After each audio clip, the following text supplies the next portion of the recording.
Sir, আসসালামু আলাইকুম। ওয়ালাইকুম আসসালাম ওয়া রাহমাতুল্লাহ। আসসালামু আলাইকুম স্যার। ওয়ালাইকুম সালাম।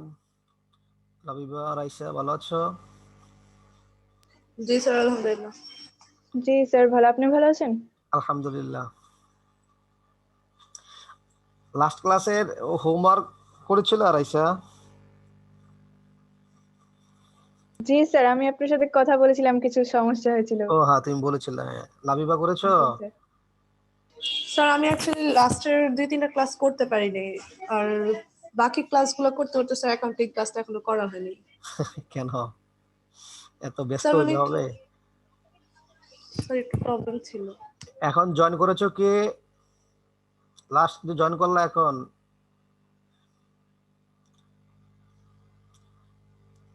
হ্যাঁ, লাবিবা আর রাইসা সারা কে জয়েন করেছো তুমি? নাম বলো।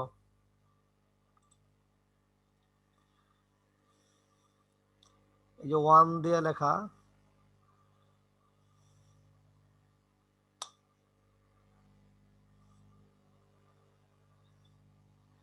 তোমরা অবশ্যই ক্লাসে জয়েন করার সময় তোমাদের নাম, আইডি লিখবা। হ্যাঁ, লামিয়া রহমান। আসসালামু আলাইকুম স্যার। ওয়ালাইকুম সালাম। হ্যাঁ, লামিয়া।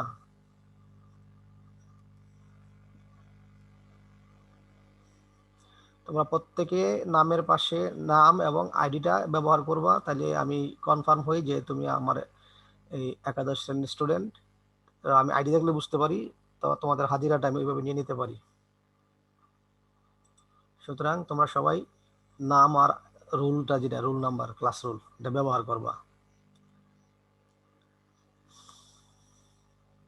তো যাই হোক, আসসালামু আলাইকুম স্যার। ওয়ালাইকুম সালাম। সোহাগী, ভালো আছো?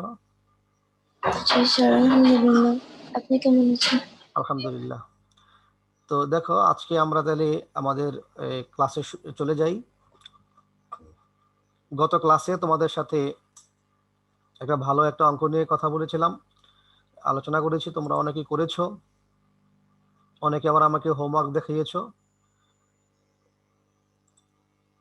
তো গত ক্লাসে যে অঙ্কটা আলোচনা করেছি সেটা খুবই মানে অনেকগুলো ভালো লেনদেন ছিল ওইখানে, বিশেষ করে ভ্যাট আর বাট্রা। আসসালামু আলাইকুম স্যার। ওয়ালাইকুম সালাম। মরিয়ম, ভালো আছো? গত ক্লাস করোনি কেন? স্যার, আমি অসুস্থ ছিলাম। অসুস্থ? আলহামদুলিল্লাহ স্যার, এখন ভালো আছি। আলহামদুলিল্লাহ, ভালো। দোয়া করে ভালো থাকো। কিন্তু বাসায় যখন থাকো, যেহেতু বাসায় থেকে তো শুধু ক্লাসটা শুনলেই তো হলো, তাই না? এটা তো কিন্তু কলেজে আসা লাগে না। যদি সিরিয়াস না অসুস্থ না হয়ে থাকো, মানে যদি জ্বর টর ঠান্ডা ঠান্ডা থাকে, তাও তো ক্লাসে অ্যাটেন্ড করে বসে বসে ক্লাসগুলো শুনলা। ঠিক আছে? জি স্যার, নেক্সট টাইম আর এরকম হবে না। আচ্ছা, ওকে, ফাইন। তো দেখো, যেটা বলতেছিলাম যে গত ক্লাসে আমরা বাট্রা আর ভ্যাট নিয়ে অনেক আলোচনা করেছিলাম। তোমরা যারা করেছো, তোমাদের যদি প্রবলেম হয়ে থাকতো তাহলে আমার সাথে শেয়ার করতে, যেহেতু কোনো শেয়ার করোনি। যারা শেয়ার করেছে, অনেকেই যাদের প্রবলেম হয়েছে তারা আমার সাথে কথা বলেছে। তো বাকিরা নিশ্চয়ই তোমাদের প্রবলেম হয়নি বিধেই হয়তো তোমরা আমাকে জানাওনি। তো ধন্যবাদ যে সবাই পেরেছো। তো আজকে আমরা এরকম আরেকটি অঙ্ক নিয়ে কথা বলবো, এবং এর পরবর্তীতে আজকের পরে আরেকটা ক্লাস, আরো 2টা জাবেদা আমরা করব, সেটা হলো সেবামূলক প্রতিষ্ঠানের জাবেদা করব। তো আজকে একটা উদ্দীপক তোমাদের সামনে আমি তুলে ধরেছি জাবেদার, সেটা হলো যে এখানেও ভ্যাটের কিছু ব্যবহার রয়েছে, এবং এটা একটা পুরাতন ব্যবসায় নতুন ব্যবসা, পুরান ব্যবসার যে পার্থক্য তোমাদের সাথে এর আগে কয়েকবার আমি কথা বলেছি, তোমাদের সেটা যদি মনে থাকে তাহলে আজকের বিষয়টা হয়তো তোমরা সহজে অনুধাবন করতে পারবে। দেখো, আমি লিখছি, জনাব হাফসা 2020 1 জানুয়ারি তারিখে সে নগদ এবং ব্যাংক ঋণ, যন্ত্রপাতি, প্রাপ্য হিসাব ও প্রদেয় হিসাব নিয়ে সে ব্যবসা আরম্ভ করেছে। তো জানুয়ারি মাসে তার কারবারের যে লেনদেনগুলো ছিল সেগুলো এখানে উল্লেখ করা আছে, তোমরা একটু দেখো লেনদেনগুলো।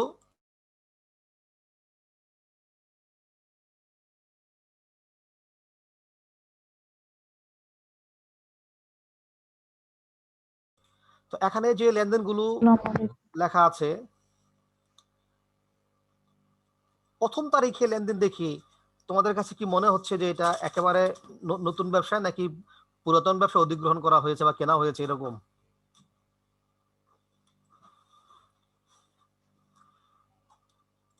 তোমরা কি আমার কথা শুনতে পাচ্ছ?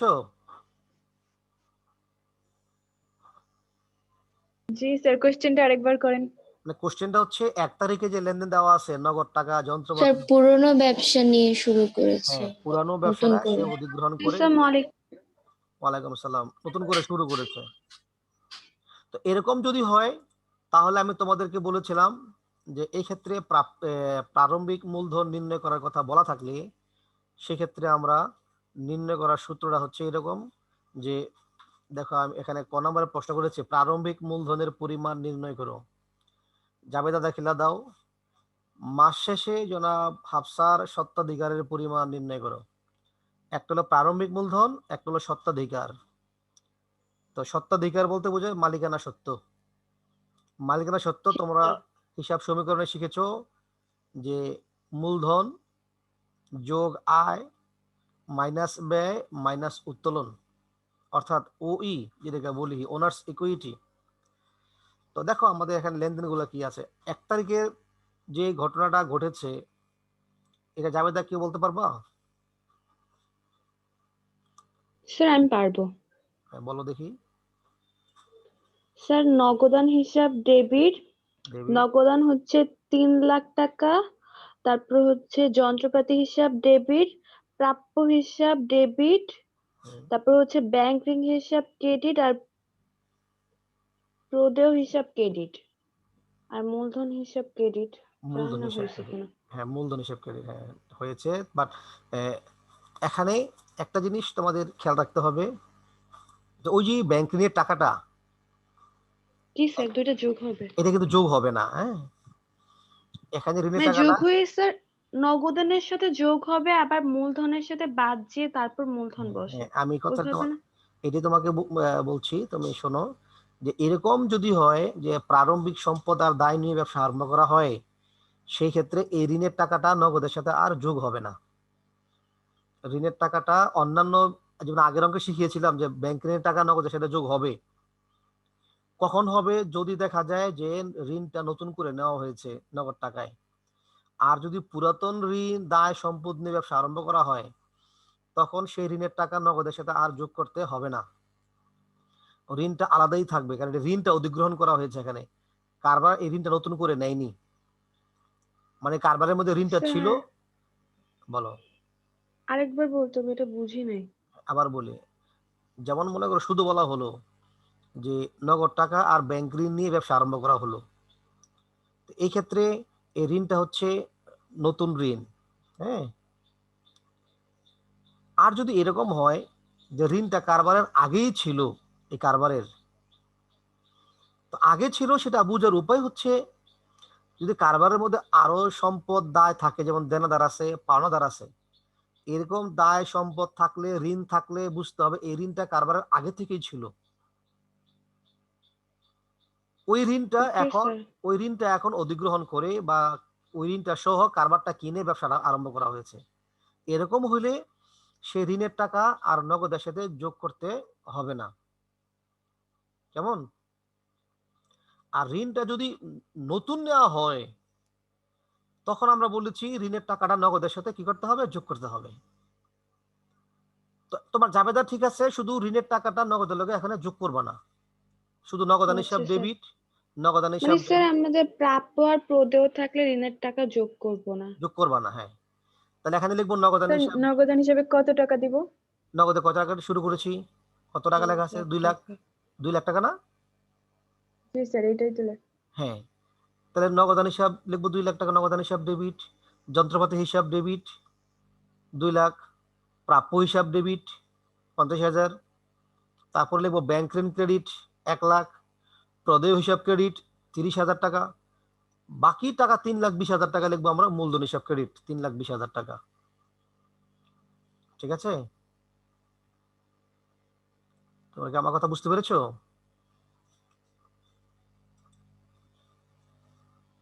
ওকে ফাইন। জি স্যার। ইসলামী ব্যাংকে 10,000 টাকা দিয়ে একটি চলতি হিসাব খোলা হলো, এটা যাবে তো তোমরা সবাই মোটামুটি পারো, তাও বলো দেখি কারা কারো কোনো প্রবলেম আছে কিনা। চলতি হিসাব খোলা হলো, স্যার ব্যাংক হিসাব ডেবিট, নগদান হিসাব ক্রেডিট।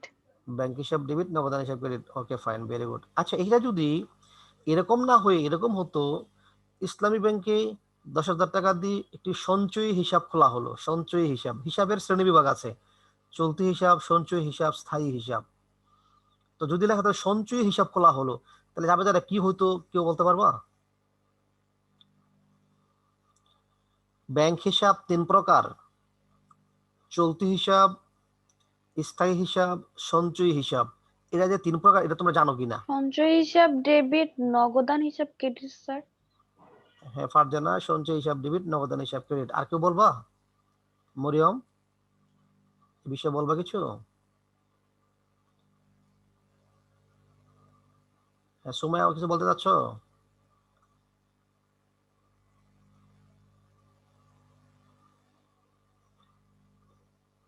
আগে আমার এটা উত্তর দাও তোমরা, যে ব্যাংক হিসাব যে 3 প্রকার আছে এটা তোমরা জানো কিনা? এটা তোমাদের স্যার তোমরা এটা একটু ব্যাখ্যা করে দিলে ভালো হয়। ব্যাংকের 3টা। ব্যাংকের হিসাব 3 প্রকার হয়। একটা জি হিসাব স্যার। নাম হলো সঞ্চয়ী হিসাব, একটা হিসাবের নাম হচ্ছে চলতি হিসাব, একটা হিসাবকে বলা হয় স্থায়ী হিসাব। অর্থাৎ কোনো ব্যক্তির নামে যদি আমি বলি মরিয়মের নামে, ঈশার নামে, ফারহানার নামে, ফারজানার নামে, এরকম যদি কোনো ব্যক্তির নামে কোনো ব্যাংকে হিসাব করা হয়, সেটা হয় সঞ্চয়ী হিসাব, এটা ব্যক্তিগত হিসাব। আর যদি হয় কারবারের নামে, মনে করো সুমাইয়া ট্রেডার্স, জনতা ট্রেডার্স, হ্যাঁ, লিভার ব্রাদার্স, ইউনিলিভার বা জনতা ব্যাংক, সোনালী ব্যাংক, মানে কোনো কারবারের নামে, কোনো প্রতিষ্ঠানের নামে যদি কোনো হিসাব করা হয়, সেটা হয় চলতি হিসাব, সেটা হয় চলতি হিসাব। চলতি হিসাব। আর যদি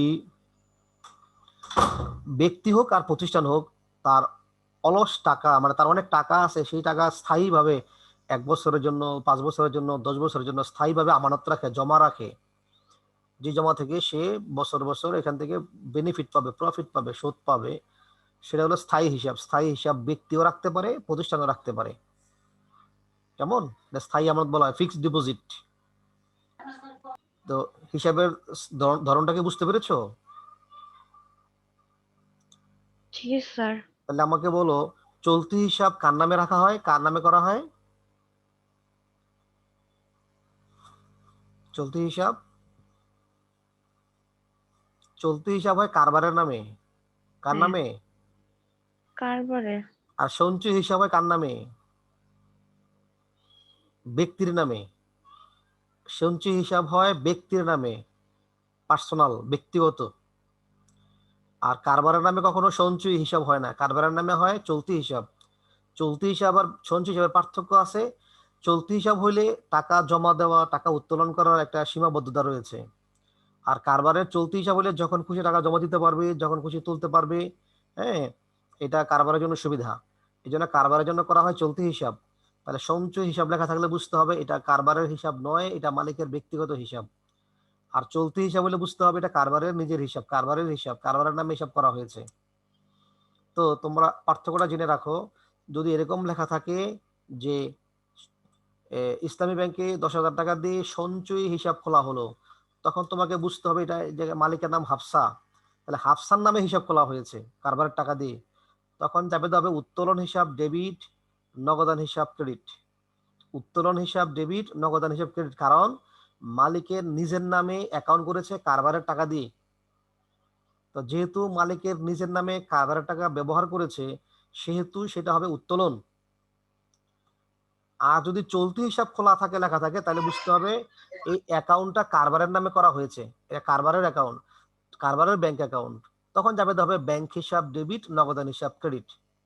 আশা করি তোমরা পার্থক্যটাকে বুঝতে পেরেছো। স্যার স্থায়ী হিসাবও কি থাকতে পারে? স্থায়ী হিসাব থাকলে এটা বিনিয়োগ হিসাবে লিখতে হয়, বিনিয়োগ হিসাব ডেবিট, নগদান ক্রেডিট, বা স্থায়ী হিসাব ডেবিটও লেখা যায়। হ্যাঁ, স্যার স্যার সঞ্চিত থাকে জাস্ট উত্তোলন হিসাব, আর কি বললেন স্যার? নগদান হিসাব, উত্তোলন হিসাব আর নগদান হিসাব। ওকে স্যার কারণ এটা মালিকের নিজের নামে হয়, এটা খরচটা স্যার মালিকের জন্য হয়। বলো। স্যার আমার একটু খারাপ লাগছে, তো আমি কি ক্লাস থেকে লিভ নিতে পারি? হ্যাঁ, যদি কিছু প্রবলেম হয় তাহলে নিতে পারবো, সমস্যা নেই। জি স্যার। স্যার আসসালামু আলাইকুম। ওয়ালাইকুম আসসালাম। যেটা বলছিলাম যে তাহলে সঞ্চয়ী হিসাব আর চলতি হিসাবের পার্থক্যটা তোমরা বুঝতে পেরেছো? জি স্যার। জি স্যার। Okay fine. তাহলে দেখো, রিজুর নিকট পণ্য বিক্রয়ে 30,000 টাকা, ভ্যাট চার্জ করা হলো 15%। এটা গত 2 ক্লাসে তোমাদের সাথে আলোচনা করেছি, নিশ্চয়ই চাবে যারা তোমরা করতে পারবা। পারবা কি? বলো তো একজনে কি যাবে দ্বারা হবে এটার? রিজু হিসাব ডেবিট হবে, তারপর ভ্যাট চার্জ হিসাব ডেবিট, আর বিক্রয় হিসাব ক্রেডিট। টাকাটা সহ বলো, টাকাটা সহ বলো মুনতাহা। টাকাটা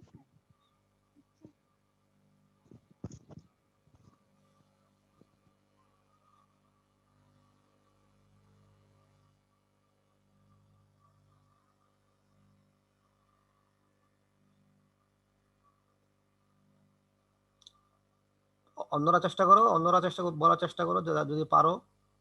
কারণ ভ্যাট নিয়ে তো গত 2 ক্লাসে আলোচনা করেছি তোমাদের সাথে, তোমাদের এখন পারা উচিত।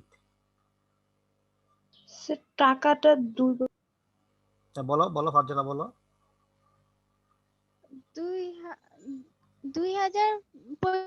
25,500 হবে রিজু হিসাব ডেবিট, 25,500। আর যে ভ্যাট চার্জ হিসাব হবে 4,000, 4,500। আর বিক্রয় হিসাব হবে 30,000 টাকা। আচ্ছা আর কেউ বলবো? আচ্ছা ঈশা কিছু বলো না কেন? ঈশা, ঈশা তুমি বলো তো দেখি। 207 এশা।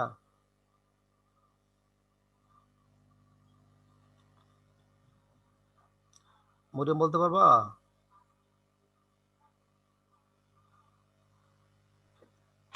স্যার ভ্যাট হবে যেহেতু 30,000 টাকা,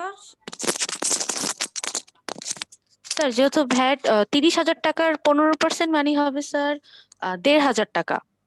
4,000 না, 4,500। তাহলে স্যার সরি স্যার 4,500। 500। তাহলে স্যার হবে রিজুর নিকট পণ্য বিক্রয়, তাহলে স্যার এটা হচ্ছে 30,000 টাকা। আর ভ্যাটটা মানে স্যার আমি লিখবো এখানে ডাইরেক্ট নগদান হিসাব ডেবিট, ভ্যাট চার্জ ডেবিট, বিক্রয় হিসাব ক্রেডিট। আচ্ছা আচ্ছা, যাক ঠিক আছে তো, ধন্যবাদ, সুন্দর হয়েছে। তার আমি বলে দিচ্ছি আর একটু ক্লিয়ার করে খেয়াল করো। তোমাদেরকে আগের ক্লাসগুলোতে আমি বলেছি যে ভ্যাট হলে ভ্যাটের নাম লিখবা তোমরা ভ্যাট চলতি হিসাব। কারণ কারবার ভ্যাটের জন্য একটা আলাদা অ্যাকাউন্ট ওপেন করে যার নাম হলো ভ্যাট চলতি হিসাব। যে অ্যাকাউন্টে ভ্যাট আসলে এখানে লেখা হয়, ভ্যাট দিলেও এই অ্যাকাউন্টে লিখে রাখা হয়। কারণ এটা সরকারের কোষাগারে জমা হয় বিধায় কারবার ভ্যাটের জন্য একটা আলাদা হিসাব রাখে, যে হিসাবের নাম হচ্ছে ভ্যাট চলতি হিসাব। তো তোমাদেরকে আমি এটা বলেছি যে শব্দটা 2 ভাবে হতে পারে। একটা হলো যেমন এখানে পণ্য বিক্রয় 30,000, তার উপর ভ্যাট ধরা হয়েছে 15%, এটা একটা কথা।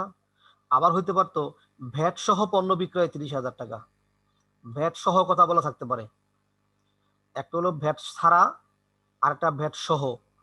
এখানে যে 30,000 টাকা এটা পণ্যের মূল্য, এটা ভ্যাট ছাড়া, তার উপর চার্জ হবে 15%, ওইটা ভ্যাট হবে আলাদা 15%, 4,500। তো ভ্যাট সহ বললে তোমাদেরকে ভ্যাট ধরার নিয়মটা আমি তোমাদের বলেছি যে তোমরা ভ্যাটটা বের করবা এভাবে যে ভ্যাট সহ লেখা থাকলে এই টাকাকে 115 দিয়ে ভাগ 15 দিয়ে গুণ, তাহলে ভ্যাট পাওয়া যাবে। ভ্যাট সহ টাকাকে 115 দিয়ে ভাগ 15 দিয়ে গুণ, তাইলে ভ্যাট পাওয়া যাবে। আর ভ্যাট ছাড়া যদি হয়, যেটা এখানে লেখা আছে 30,000 টাকা, ভ্যাট চার্জ করা হলো 15%, তাহলে 30,000-এর 15% করলে হয় 4,500। 4,500। মরিয়ম তোমার উত্তর ঠিক ছিল, তবে একটু তোমাকে কারেকশন করতে হবে। সেটা হচ্ছে রিজুর নিকট বলার কারণে এটা নগদ বিক্রয় না, এটা বাকিতে বিক্রয়। কেমন?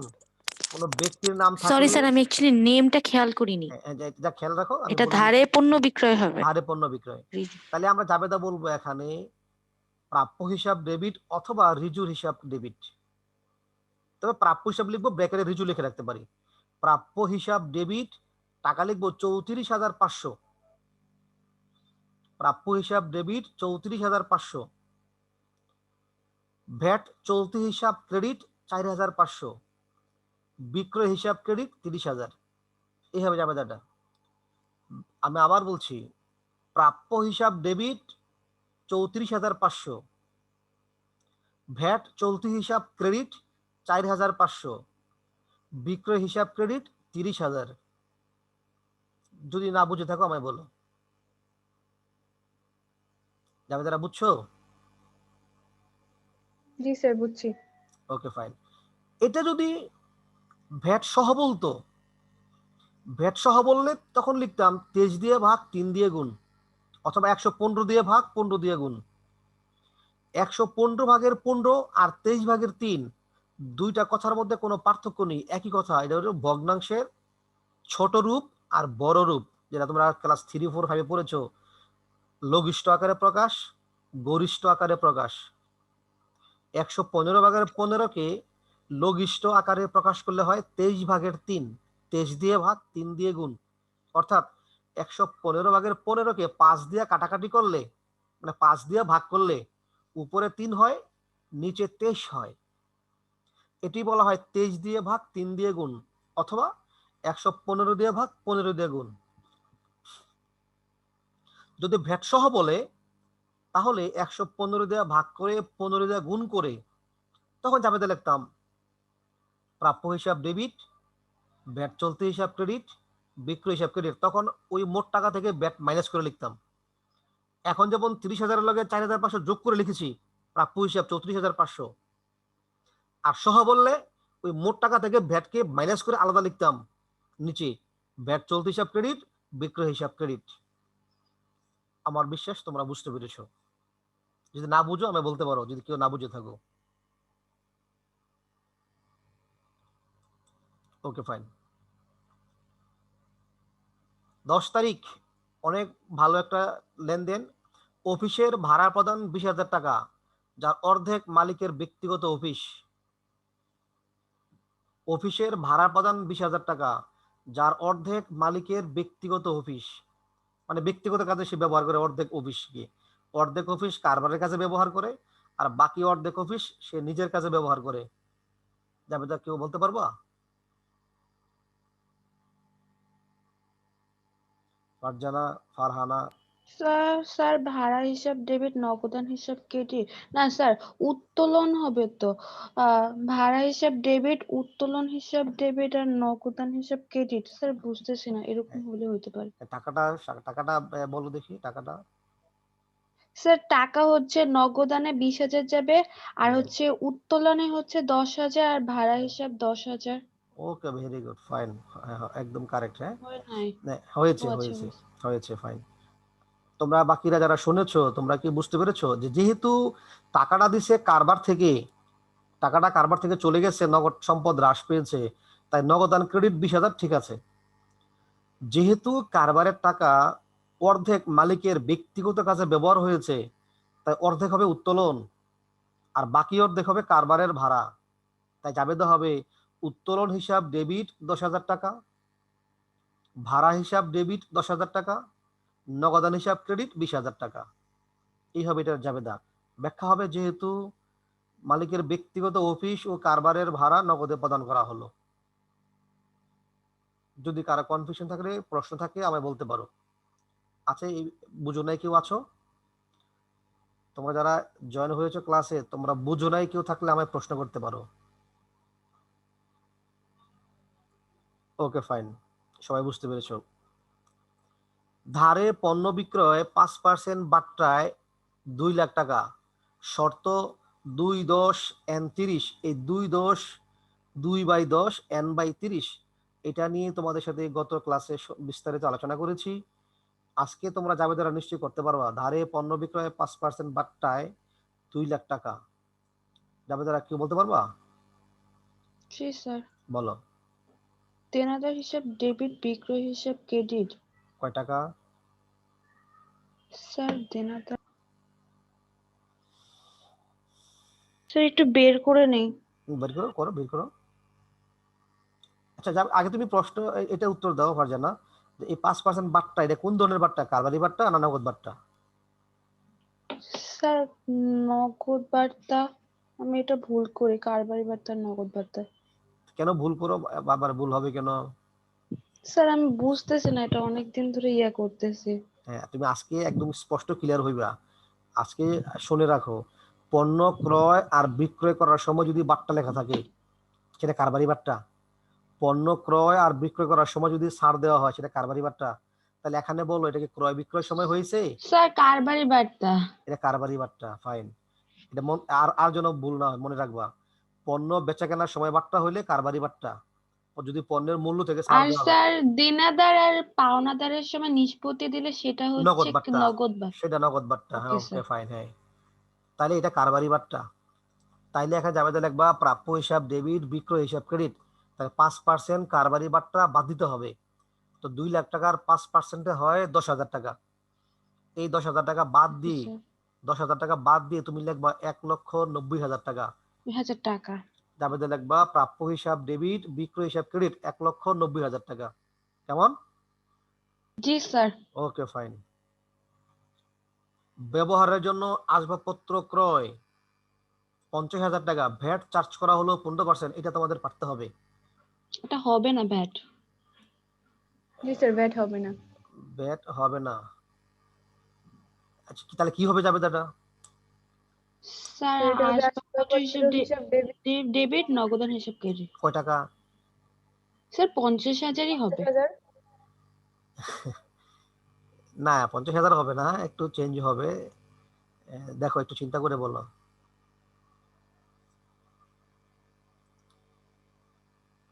কিন্তু স্যার এটা তো ব্যবহারের জন্য কিনছে না। হ্যাঁ, ব্যবহারের জন্য কিনেছি। তোমরা আজকে আবার তোমাদের কনফিউশনটা আমি একটু দূর করে দিচ্ছি, তোমরা একটু খেয়াল করে শোনো। বলেছিলাম যে ভ্যাট যদি সহ হয় বা ভ্যাট ছাড়া যে ভ্যাট যদি লেনদেনের মধ্যে থাকে, পণ্য হইলে ভ্যাটকে আলাদা লিখতে হবে। আর ব্যবহারের জন্য হইলে কারবার নিজে এখানে ভোক্তা হয়ে যায়, তখন ভ্যাটকে আর আলাদা লিখতে হবে না, ভ্যাটের টাকাটা স্যার সহই এখানে পণ্যের দাম হয়ে যাবে। এখানে যদি স্যার ব্যবহারের 42,500 লিখবো। স্যার না, 42,500 লিখবা না, এটাকে 50,000 টাকার স্যার পণ্য থাকলে ব্যাট লিখতে হবে আলাদা। আলাদা লিখতে হবে পণ্য হইলে। জি স্যার। আর ব্যবহারের জন্য হইলে ভ্যাটকে আলাদা লিখতে হবে না, বাট ভ্যাটের টাকাটা ওই মূল্যের সাথে যোগ হয়ে যাবে। তো যেহেতু এখানে 15% ভ্যাট ধরতে হবে, তাই 50,000 টাকার মধ্যে কি 15% ভ্যাট ধরা আছে না নাই, এটাকে ক্লিয়ার হও। ভ্যাট চার্জ করা, স্যার ধরা আছে তো, চার্জ করা হলো। চার্জ করা হলো 15%, বাট 50,000 টাকার উপরে ভ্যাটটা অন্তর্ভুক্ত নেই। হ্যাঁ, এটা আসবাবপত্রের আচ্ছা। মূল্য 50,000 টাকা, এটার উপর 15% ভ্যাট ধরতে হবে।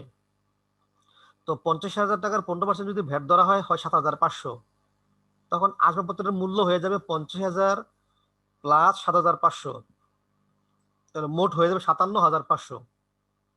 জাবেদা হবে আসবাবপত্র হিসাব ডেবিট, নগদান হিসাব ক্রেডিট 57,500। ভ্যাট লিখতে হবে না আলাদা করে, বা টাকাটা এটার সাথে যোগ হয়ে যাবে। যেমন পণ্য স্যার বিক্রয়, বুঝলাম না, আরেকবার বলতে হবে স্যার। হ্যাঁ আবার বলছি, খেয়াল করো। যেমন 5 তারিখে আমরা কি বলছিলাম, কেনাদার হিসাব ডেবিট, ভ্যাট চলতি হিসাব ক্রেডিট, বিক্রয় হিসাব ক্রেডিট। ওইখানে ভ্যাট নামে লিখেছিলাম 5 তারিখে। জি স্যার। বাট এখানে আইসা ভ্যাটের টাকাটা এই 50-এর সাথে যোগ হয়ে যাবে, বাট ভ্যাট নামে লিখতে হবে না, শুধু কি লিখবো, লিখতে হবে। আসবাবপত্র হিসাব ডেবিট, নগদান হিসাব ক্রেডিট। টাকাটা হবে 57,500, মানে ভ্যাটের টাকাটা যোগ ওকে হয়ে যাবে স্যার। এটার সাথে, ভ্যাটকে আলাদা লিখতে হবে না, কারণ এটা ব্যবহারের জন্য ক্রয় করা হয়েছে। ঠিক আছে? স্যার এটার ব্যাখ্যাটা কি লিখবো? ব্যাখ্যা, যেহেতু ভ্যাট সহ আসবাবপত্র ক্রয় করা হলো, যেহেতু 15% ভ্যাটে আসবাবপত্র ক্রয় করা হলো, অথবা 15% ভ্যাট সহ আসবাবপত্র ক্রয় করা হলো। ঠিক আছে? Okay sir. Okay, fine. এবার আসো, এই যে গত 3-4 দিনে যে জাবেদাগুলো করছি, খুবই গুরুত্বপূর্ণ জাবেদা, তোমাদের পরীক্ষায় এগুলো পালে তোমরা অঙ্ক পারবা ইনশাল্লাহ। দেখো, শ্রমিকের মজুরি বাবদ 1,000 টাকার পণ্য দেওয়া হলো, এটা তোমরা আগের ক্লাসে বুঝিয়েছিলাম, বলো তো। আমাদের সময় আছে 10 মিনিট, দ্রুত বলবা, 10 মিনিট আমরা শেষ করব। স্যার মজুরি হিসাব স্যার ডেবিট এখানে মজুরি ক্রেডিট ক্রয় হিসাব ক্রেডিট। হ্যাঁ ক্রেডিট। ফাইন, মজুরি হিসাব ডেবিট, ক্রয় হিসাব ক্রেডিট। ওকে ধন্যবাদ।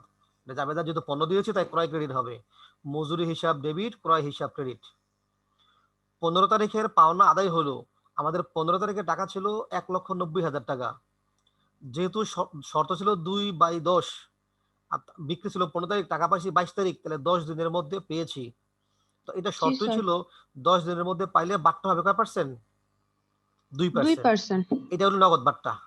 এটা কি বাট্টা? নগদ নগদ বার্তা। বাট্টা। তাহলে 1,90,000 টাকার 2% বাট্টা করলে হয় 1800 টাকা। কয় টাকা হয়? 1800। তাহলে পাইতাম 1,90,000, তাহলে 1800 টাকা বাদ দিয়ে বাকি টাকাটা এখন আমরা পাবো। তাই লিখবো নগদান হিসাব ডেবিট 1,88,200। নগদান হিসাব ডেবিট 1,88,200। বাট্টা হিসাব ডেবিট 1800। প্রাপ্য হিসাব ক্রেডিট 1,90,000। যাবে যারা আবার বলছি, যেহেতু টাকা পাইতাম 1,90,000, এটা 2% বাট্টায় লিখবো আমরা যে নগদান হিসাব ডেবিট 1,88,200, প্রদত্ত বাট্টা ডেবিট 1800, প্রাপ্য হিসাব ক্রেডিট 1,90,000। ঠিক আছে? জি স্যার। Okay fine. জীবন বীমার প্রিমিয়াম প্রদান। যদি জীবন বীমার প্রিমিয়াম বলা হয় তাহলে বুঝতে হবে এটা মালিকের ব্যক্তিগত খরচ। জীবন হচ্ছে জি স্যার। মালিকের, কারবারের কোনো জীবন হয় না, মালিকের জীবন হয়। শুধু বীমার প্রিমিয়াম হইলে কারবারের খরচ। কথাটা বোঝার চেষ্টা করো। শুধু বীমা দুই প্রকার, একটাকে বলা হয় সাধারণ বীমা, একটাকে বলা হয় জীবন বীমা। যদি জীবন বীমা হয় তাহলে হয় মালিকের ব্যক্তিগত বীমা, জীবন ব্যক্তিগত খরচ। আর শুধু বীমা হইলে হয় সাধারণ বীমা, সেটা কারবারের খরচ। শুধু বীমার প্রিমিয়াম লেখা থাকলে বলবো বীমা সালামি ডেবিট, নগদান ক্রেডিট। আর জীবন বীমা বললে বলবো উত্তোলন হিসাব ডেবিট, নগদান হিসাব ক্রেডিট। কারণ জীবন বীমা হইলেই, স্যার বীমা স্যালামিটা কি? বীমা হচ্ছে কারবারের বিভিন্ন ঝুঁকির জন্য যদি ইন্স্যুরেন্স করা হয়, বীমা করা হয়, তখন মাসে মাসে বা বছরে বছরে ওইখানে ফি দেওয়া লাগে, চাঁদা দেওয়া লাগে, কিস্তি দেওয়া লাগে। ওই বীমা সালামিটা হচ্ছে বীমার কিস্তি, বীমার প্রিমিয়াম, বীমার চাঁদা। হ্যাঁ, এটা কারবার দেয় যদি কারবারে কোনো বিপদ আপদ হয়, আগুন লেগে পুড়ে যায়, বা যে বীমা হয়, অগ্নি বীমা হতে পারে, অ্যাক্সিডেন্ট বীমা হতে পারে। হ্যাঁ, এরকম বীমা করা থাকলে বীমা কোম্পানি যদি কারবারের ক্ষতি হয় সেটা ক্ষতিপূরণ দেয় বীমা কোম্পানি। আর সে ক্ষতিপূরণ পাওয়ার জন্য কারবারকে বছরে বছরে বা মাসে মাসে একটা কিস্তি বীমা কোম্পানিকে দিয়ে দিতে হয়। কথা বুঝতে পেরেছো? জি স্যার।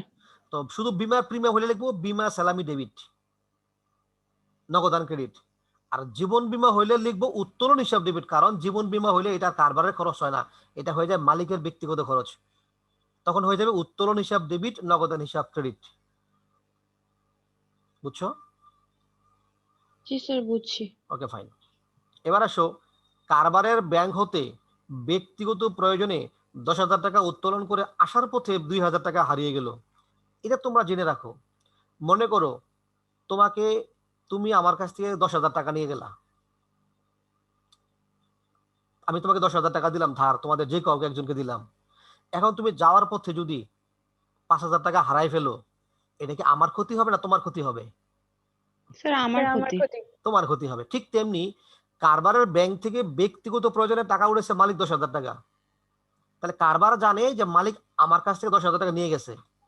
রাস্তা যদি হারায় যায়, চোরে নিয়ে যায়, ছিনতাইকারী নিয়ে যায়, বা সে ইচ্ছা করে হারিয়ে ফেলে বা এমনি হারায় যায়, তাহলে এই ক্ষতি হইলো মালিকের, এটা কারবারের ক্ষতি না, এটা মালিকের নিজের ক্ষতি।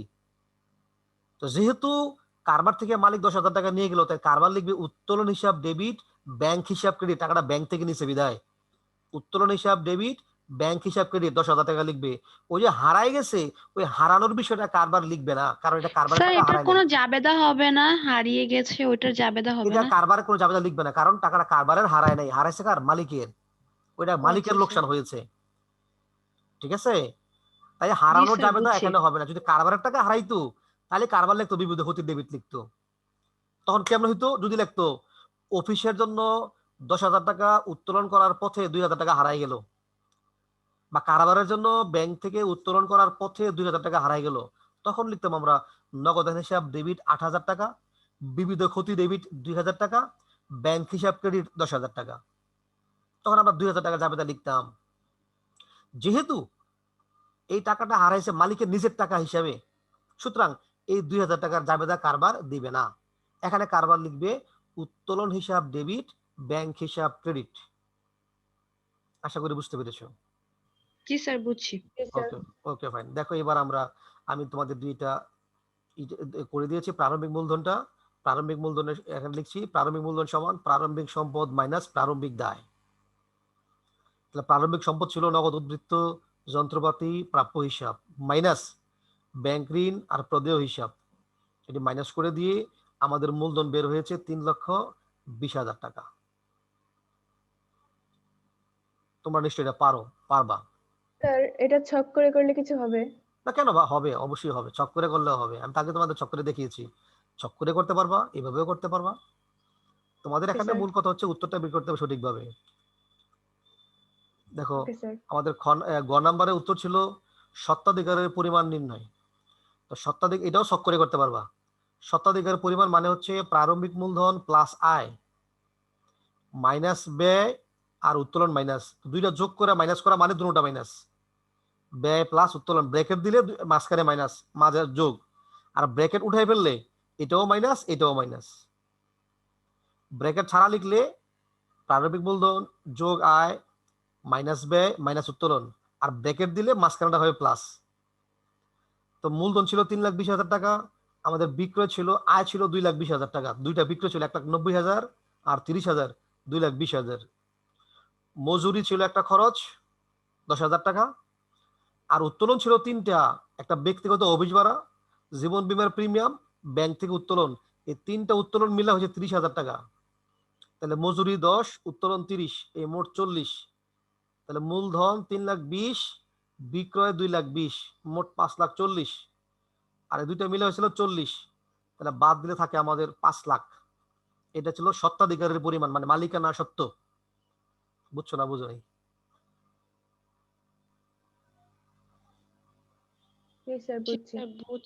তোমরা এটা শখ করেও করতে পারবা, শখ করেও করলে উত্তর তোমরা দিতে পারো, কোনো সমস্যা হবে না ইনশাল্লাহ। আর এখানে এইভাবে লিখলেও হবে। তোমরা উত্তোলন যে 3টা 30,000 এটা বুঝছো কিনা? উত্তোলন 3টা,